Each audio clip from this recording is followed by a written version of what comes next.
Desligue o ruído e conecte-se aos factos. Temos 10 estadias num dos hotéis de luxo Alma Lusa na Comporta. 2 adultos, 2 noites. Assine hoje o Observador com até 58% de desconto e habilite-se a ganhar. Tudo em observador.pt.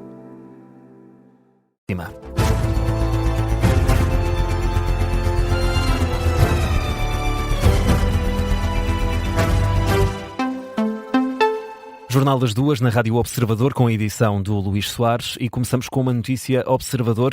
Os patrões não vão participar na reunião desta tarde com o Governo e a UGT. As 4 confederações patronais, a CAP, a CIP, a CCP e também a Confederação do Turismo, eram esperadas hoje no Ministério do Trabalho, mas não vão comparecer em resultado da postura da UGT nas negociações do pacote laboral. Os patrões preferem aguardar pela reunião anunciada pelo Presidente da República com os parceiros sociais no Palácio de Belém. Ainda não é certo se a reunião desta tarde se vai realizar entre o Governo e apenas a UGT. O certo é que ontem os patrões já tinham lançado um comunicado com críticas à central sindical. Diziam que se deteriorou, infelizmente, a confiança. Dizem os patrões que se erudiu o princípio negocial básico, que é o elemento que permite que uma negociação avance, apesar das divergências e também das discordâncias. Nesse comunicado de ontem, os patrões já remetiam declarações adicionais para um momento posterior às audiências com o Presidente da República. E Luís, o antigo Primeiro-Ministro José Sócrates diz que alcançou uma enorme vitória judicial depois do Tribunal Europeu dos Direitos Humanos ter enviado perguntas a Portugal sobre a Operação Marquês. Foi numa conferência de imprensa em Bruxelas, onde José Sócrates não escondeu a satisfação. Lembra que é muito raro que o Tribunal Europeu aceite queixas como a que foi apresentada pelo antigo Primeiro-Ministro, que está a acusar o Estado português de perseguição.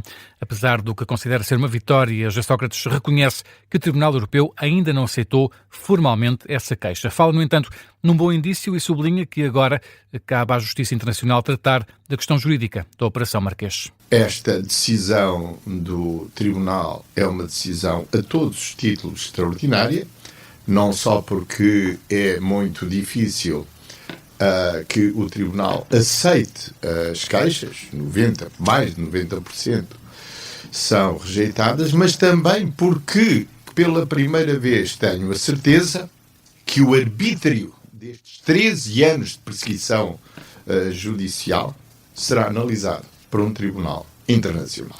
José Sócrates, numa conferência de imprensa em Bruxelas, o antigo Primeiro-Ministro diz também que a retórica do Ministério Público português sobre as manobras dilatórias não passa de uma artimanha. Toda essa conversa das manobras dilatórias em Portugal é apenas uma patranha, uma artimanha que pretende disfarçar aquilo que é a responsabilidade do Estado e, pelo contrário, tem também a perfídia de querer atribuir essa dilação no tempo à própria defesa. As acusações de José Sócrates, que fala em perseguição no caso da Operação Marquês. O Estado português tem agora até 23 de julho para enviar as respostas às questões formuladas a propósito da queixa de José Sócrates. Depois cabe à defesa do ex-primeiro-ministro ter um prazo de 6 semanas para responder. E o recém-eleito primeiro-ministro da Hungria acusa os aliados de Viktor Orbán de destruírem documentos sobre sanções europeias no Ministério dos Negócios Estrangeiros. São declarações numa conferência de imprensa que Péter Magyar deu esta tarde. Recebeu um pedaço de papel com uma mensagem que interrompeu o discurso. O líder húngaro alega que o ministro dos Negócios Estrangeiros está a destruir documentos sobre as sanções da União Europeia. Lamenta também que o ex-líder do país não esteja a partilhar informações com os políticos que ganharam as eleições de ontem. Péter Magyar já deixou a promessa de conduzir uma política construtiva na União Europeia e de procurar compromissos em questões delicadas. O novo líder húngaro avança que tem agendadas já chamadas telefónicas com uma dúzia de líderes europeus. Entretanto, a Presidente da Comissão Europeia defende que decisões relativas à política externa da União Europeia devem passar a ser aprovadas por maioria qualificada. É uma referência de von der Leyen aos bloqueios da Hungria de Orbán, afastado do poder ontem após 16 anos de governo, eleições que ficaram marcadas por essa derrota de Viktor Orbán e pela vitória do opositor e conservador pró-europeu. Ora, Ursula von der Leyen afirma que a União Europeia vai começar a trabalhar com o governo húngaro o quanto antes para ajudar na transição política e reflete também sobre mudanças na forma de agir dos 27. There's much work to be done. As Hungary is coming back to the European Há muito path. trabalho a fazer, agora que a Hungria está a regressar ao caminho europeu. Mas penso que devemos também analisar as lições aprendidas no seio da União Europeia. Por exemplo, considero que a transição para a votação por maioria qualificada na política externa é uma forma importante de evitar bloqueios sistémicos, como os que vimos no passado. E devemos aproveitar o impulso atual para avançar realmente neste tema. And we should use the momentum now really to move forward on that topic. Declarações de Ursula von der Leyen sobre as eleições na Hungria de ontem, que deram vitória a Peter Magyar. A Presidente da Comissão Europeia felicita a Hungria, diz mesmo que todos na Europa hoje são húngaros. Antes disso, Moscou tinha considerado que a derrota eleitoral de Viktor Orbán na Hungria vai acelerar o colapso da União Europeia e em poucos meses. E na análise, o politólogo André Azevedo Alves acredita que há sinais claros de mudança para a União Europeia depois do resultado eleitoral na Hungria. Diz que não se pode, no entanto, esperar uma mudança brutal. Ainda assim, André Azevedo Alves acredita que o novo governo húngaro vai finalmente alinhar posições com a União Europeia em matérias geopolíticas fundamentais. Não esperaria uma alteração, uma viragem de 180 graus, mas nomeadamente na questão das relações com a Rússia, há sinais que foram dados claros do que eu espero que seja uma posição mais próxima do que é, nomeadamente, a do atual governo polaco. Ou seja, um governo que tem, relativamente à União Europeia e às posições mainstream da União Europeia, algumas divergências importantes, mas que partilham um alinhamento fundamental em questões geopolíticas importantes, nomeadamente a questão da Rússia. André Azevedo Alves, no Contracorrente de hoje, ele acredita que as relações do ex-primeiro-ministro húngaro, Viktor Orbán, com a Rússia podem ter sido um dos gatilhos para a derrota na noite passada. O Papa Leão XIV diz que não tem medo da administração de Donald Trump. O líder da Igreja Católica promete continuar a manifestar-se contra a guerra. São declarações de Leão XIV a bordo do avião a caminho da Argélia, questionado pelos jornalistas sobre as fortes críticas de Donald Trump, que acusou o líder da Igreja Católica de ser terrível em política externa, em alusão às críticas do Papa sobre os ataques norte-americanos ao Irão e à Venezuela. Leão XIV respondeu esta manhã, diz que não quer entrar em debate com Donald Trump, mas assegura que vai continuar a ser uma voz contra a guerra. O que eu digo não é para ser interpretado como um ataque a ninguém. A mensagem do Evangelho é muito simples. Abençoado é quem faz a paz.